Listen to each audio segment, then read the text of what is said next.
Hello, everybody. How are you doing today? I'm Brendon Guilliams. I'm the Continuing Education Coordinator for the state of Florida with the Bureau of Library Development. One of the benefits I get to have in doing so is I have control over this part of my website. So when we're talking about how to get the word out about Tech Talk on our website, we make sure that it shows up both in the quick access. So within the first part of the fold, we mention it. So if somebody's looking for it, it's there. The other part is we've redone our website so that our users aren't necessarily scrolling, because previously our web page went deep. You scrolled for quite a while to find your content. The other thing that we did was we had it to where there were descriptions next to every tab.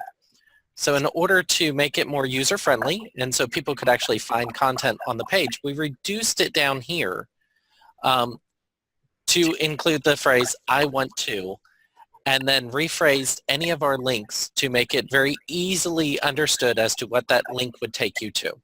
Can you enlarge the screen up, Control Plus a little bit? Yeah, let me see what I can do.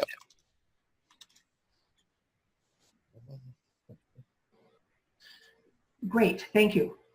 So we've got it here in the quick access links, and then down at the bottom it says, "I want to," and right there it says, "Catch the latest Tech Talk." So that link will take them to where they can log in, and if they have any questions as to what Tech Talk is, my contact information shows up right underneath all of these links. So I actually get phone calls sometimes where somebody's just flipping through my site and they go, "What is this Tech Talk?" So then I can do that introductory there. So that's one of the reasons I put it there on the page. Last but not least, one of the biggest ways I get Tech Talk out is we have meetings with librarians around the state that come up to our area, or we go down to theirs, and we introduce our programs. So there are other consultants like me that work at the state library, and we each have a different program that we specialize in.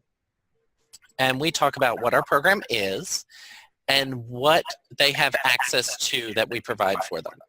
Tech Talk happens to be one of the ones that my program provides.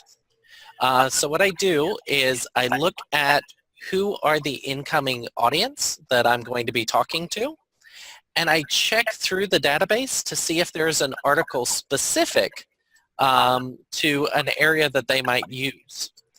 So a lot of the time, if I'm talking to library directors, I will pull up some of the planner stuff or anything that talks about Outlook and how to work with Outlook materials, because most of the time a director is trying to get information out, and knowing how to properly use Outlook and see all of its nifty features makes it so much easier.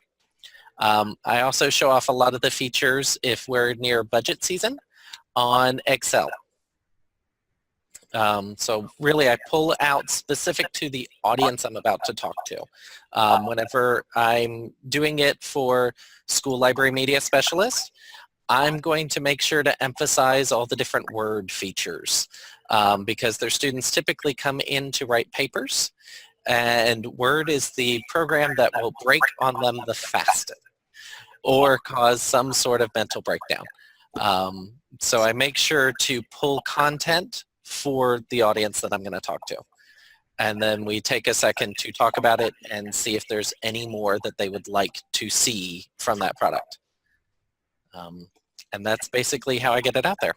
And then, this is Linda, so then you don't have any visibility to whether or not those people then sign up for receiving the subscriptions at the various different regions, right?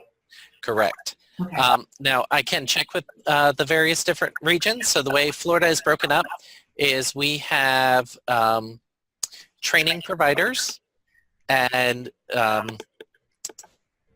continuing education specialists for different regions in Florida.